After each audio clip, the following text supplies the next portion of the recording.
Welcome to programmer वाला। मैं हूं आपका दोस्त राजवीर ठाकुर। चलिए आज फिर कुछ नया सीखते हैं।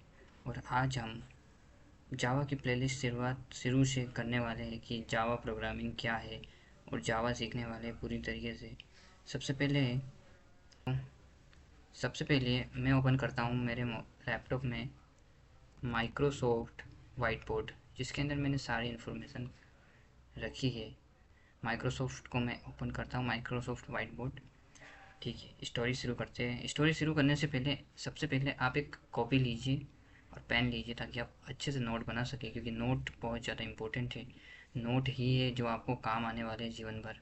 मान लीजिए कोई टॉपिक आपको रिवीजन करना है तो नोट ही हेल्प करते हैं। ठीक है, तो जावा का आविष्कार क्यों हुआ, इस टॉपिक पर हमें चर्चा करनी है। सबसे पहले 1990 की बात है। सन 1990 में सन माइक्रो सिस्टम नाम की एक कंपनी थी। उस कंपनी के जो हेड थे वो चाहते थे किसी प्रोजेक्ट पे वर्क करना, और प्रोजेक्ट का काम इलेक्ट्रॉनिक डिवाइस पर होना था। इलेक्ट्रॉनिक डिवाइस ईडी को बोलते हैं, ईडी यानी इलेक्ट्रॉनिक डिवाइस। अब इलेक्ट्रॉनिक डिवाइस का मतलब होता है नेटवर्क, यानी नेटवर्क पर उन्हें प्रोजेक्ट बनाना था। ठीक है, नेटवर्क की सबसे पहले आप हेडिंग डालिए और ये डेफिनेशन लिखिए कि a network is a group of two or more computer system link together. यानी कि एक, दो या दो से अधिक जो कंप्यूटर सिस्टम है वो एक दूसरे से जब जुड़े रहते हैं उसे नेटवर्क कहते हैं। जैसे मान लीजिए विंडोज़ है, विंडोज़, मैक और मान लीजिए लिनक्स।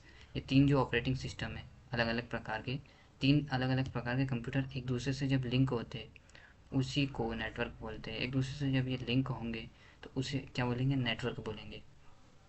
ठीक है, अब नेटवर्क पर उन्हें काम करना था। अब प्रोजेक्ट का नाम उन्होंने सोचा, तो प्रोजेक्ट का नाम उन्होंने ग्रीन प्रोजेक्ट रखा सबसे पहले। ठीक है, ग्रीन प्रोजेक्ट का काम वर्किंग स्टार्ट हुआ 1991 में। ठीक है, 1991 में ग्रीन प्रोजेक्ट की वर्किंग शुरू हुई। ठीक है, अब तक की स्टोरी क्लियर है। एक प्रोजेक्ट बनाना था सन माइक्रो को ईडी पर, इलेक्ट्रॉनिक डिवाइस पर यानी नेटवर्क पर और नेटवर्क पर प्रोजेक्ट बनाना था। प्रोजेक्ट का नाम ग्रीन प्रोजेक्ट रखा। ठीक है, 1991 में ग्रीन प्रोजेक्ट पर काम करना शुरू किया। मेनली 3 इंजीनियर थे जो इस प्रोजेक्ट पर वर्क कर रहे थे, जिसमें सबसे मेन थे जेम्स गोसलिंग। जेम्स गोसलिंग का काम था identify the proper programming language. जो भी प्रोग्रामिंग लैंग्वेज है उसे आइडेंटिफाई करना था इस प्रोजेक्ट के लिए। ठीक है, identify the proper programming language, ये जेम्स गोसलिंग का काम था। दूसरे नंबर के जो मैन इंजीनियर थे उनका नाम था पैट्रिक, जो कि ग्राफिक सिस्टम को हैंडल करके रखे थे।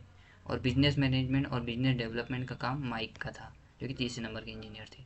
ठीक है, अब जेम्स गोसलिंग ने इस प्रोजेक्ट के लिए सबसे जो उस टाइम पे सबसे टॉप पर जो प्रोग्रामिंग लैंग्वेज चल रही थी वो थी अपनी सी और सी प्लस प्लस।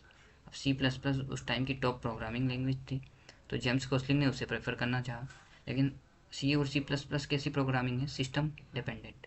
सिस्टम डिपेंडेंट यानी विंडोज़ की है अगर, तो वो मैक में काम नहीं करेगी।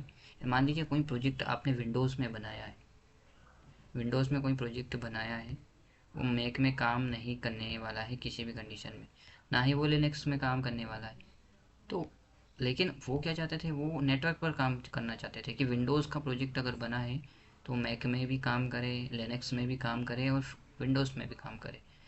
इस प्रकार का उन्हें बनाना ही था। प्रोजेक्ट का नाम ही इलेक्ट्रॉनिक डिवाइस पर बना हुआ ग्रीन प्रोजेक्ट था वैसे, और इलेक्ट्रॉनिक डिवाइस पर काम करना था यानी नेटवर्क पर काम करना था। ठीक है, तो सिस्टम डिपेंडेंट है सी सी प्लस प्लस, तो इसको क्या उन्होंने प्रेफर नहीं किया।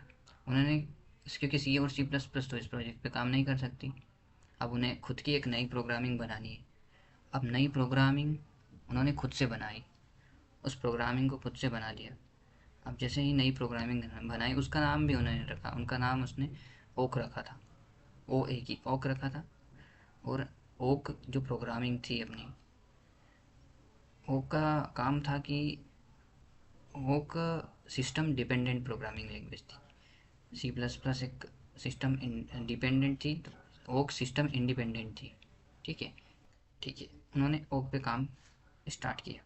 ओक प्रोग्रामिंग उन्होंने बना ली खुद की। अब जब वो रजिस्टर कराने जा रहे थे ओक नाम की जो प्रोग्रामिंग थी उसको, तो वो पहले से रजिस्टर थी किसी और कंपनी में। ठीक है, पहले से जब रजिस्टर थी किसी और कंपनी में तो उनको एक नया नाम रखना था इस बार, क्योंकि ओक तो पहले से रजिस्टर है। क्या होता है, जैसे कि अपन जीमेल बनाते हैं, मान लीजिए मेरा नाम राजवीर है और वहाँ पर भी बार बार राजवीर किसी और का नाम है, तो आपको जीमेल वो बोल देता कि राजवीर नाम है ऑलरेडी ऑलरेडी लिस्टेड, या फिर ऐसा कुछ मैसेज आ जाता है कि पहले से ये नाम बना हुआ है, पहले से ये एग्जिस्ट करता है। तो जब वो एग्जिस्ट कर रहा है, ओक तो एग्जिस्ट कर रही है, तो उन्हें एक नई प्रोग्रामिंग बनानी थी खुद की, नया नाम सोचना था। प्रोग्रामिंग ओक बनाई थी, उसका नया नाम उन्होंने सोचा। ठीक है। अब उनके दिमाग में एक थॉट आया कि जब भी वो इस प्रोजेक्ट पर काम कर रहे थे तो वो बीच बीच में क्या कॉफ़ी पिया करते थे, और कहीं ना कहीं कॉफ़ी का एक अहम रोल है इस प्रोजेक्ट पर वर्क करने पर, क्योंकि कॉफ़ी कॉफ़ी उनके माइंड को रिफ्रेश करती थी। इस कारण कहीं ना कहीं कॉफ़ी का एक मेन रोल है इस प्रोजेक्ट पर काम करने पर। ठीक है। ठीक है, यहाँ तक की स्टोरी क्लियर है। कॉफ़ी का मेन रोल है इस प्रोजेक्ट पर काम करने पर। ठीक है। तो यहाँ तक अभी तक पिक्चर एक बार फिर आप रिवाइज़ करिए, अच्छे से इसके नोट भी बनाते जाइए। ठीक है। फिर उन्होंने देखा कि good quality coffee was export, की सबसे अच्छी गुड क्वालिटी की कॉफ़ी कहाँ पर एक्सपोर्ट होती है। ठीक है। सबसे अच्छी गुड क्वालिटी की कॉफ़ी जहाँ पर एक्सपोर्ट होती है, उस टाइम पर जावा आइलैंड में सबसे अच्छी गुड क्वालिटी की कॉफ़ी एक्सपोर्ट हो रही थी। ठीक है।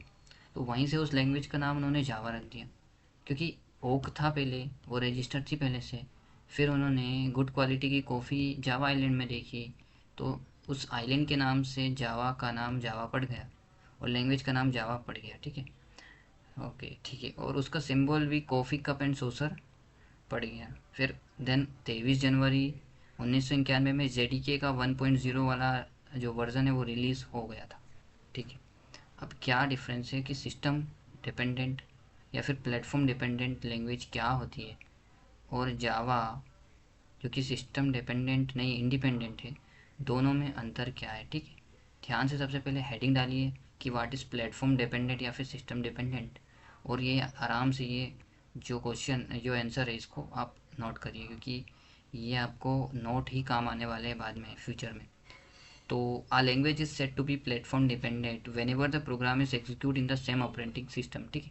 किसी ऑपरेटिंग सिस्टम में जो प्रोग्राम है वो एग्जीक्यूट कर रहा है और वहाँ बना हुआ है और वो कंपाइल भी हो रहा है, लेकिन रन नहीं हो रहा किसी और अदर ऑपरेटिंग सिस्टम में। ठीक है। वो सिस्टम डिपेंडेंट है, मतलब वो सिर्फ विंडोज़ में अगर प्रोजेक्ट बना है तो सिर्फ विंडोज़ पे ही वर्क करने वाला है, उसे अपन सिस्टम इंडिपेंडेंट कहेंगे, सॉरी सिस्टम डिपेंडेंट कहेंगे। सिस्टम इंडिपेंडेंट क्या है? मान लीजिए कोई प्रोग्राम अगर कोई प्रोजेक्ट अगर विंडोज़ में बना है तो वो मैक में भी काम करने वाला है और लिनक्स में भी काम करने वाला है और विंडोज़ में भी काम करने वाला है। ठीक है। दोनों ही तीनों ही चीज़ों में ये काम करने वाला है, तीनों ही ऑपरेटिंग सिस्टम पर ये वर्क करने वाला है। इसलिए इस प्रोग्रामिंग का नाम ही इसलिए इसको सिस्टम इंडिपेंडेंट बोलते हैं। ठीक है। तो आई होप आपको समझ में आ गया हो। ठीक है। तो यही रीज़न है कि क्यों जावा प्रेफर है, क्यों जावा को प्रेफर किया गया सी प्लस प्लस की जगह, जावा का आविष्कार क्यों हुआ, सिर्फ यही रीज़न है। और जावा का नाम ओक से जावा क्यों पड़ा उसका भी आपको आंसर मिल गया होगा, क्योंकि वो पहले से ही रजिस्टर थी और 23 जनवरी 1996 को जेडीके 1.0 रिलीज़ हुआ। इसका भी आपको ध्यान रखना होगा। ठीक है। अब आपका टास्क ये है कि आप प्रॉपर इसका एक अच्छे से नोट बनाइए, अच्छे से एक एक चीज़ आप डिटेल में नोट करिए, और उसके बाद आप अच्छे से इसको रिवीजन करिए एक बार और समझिए कि क्यों जावा का आविष्कार हुआ। उसके बाद नेटवर्क की डेफिनेशन और सिस्टम डिपेंडेंट इंडिपेंडेंट की जो डेफिनेशन है वो अच्छे से आप करिए, ताकि आपको समझ में आ जाए कि आखिर जावा का आविष्कार कैसे हुआ। ठीक है। तो मिलते हैं किसी और ऐसे ही इंटरेस्टिंग नेक्स्ट वीडियो में। अगर वीडियो पसंद आया हो तो लाइक सब्सक्राइब ज़रूर करिएगा। तब तक के लिए bye bye, keep practising, be happy, thank you.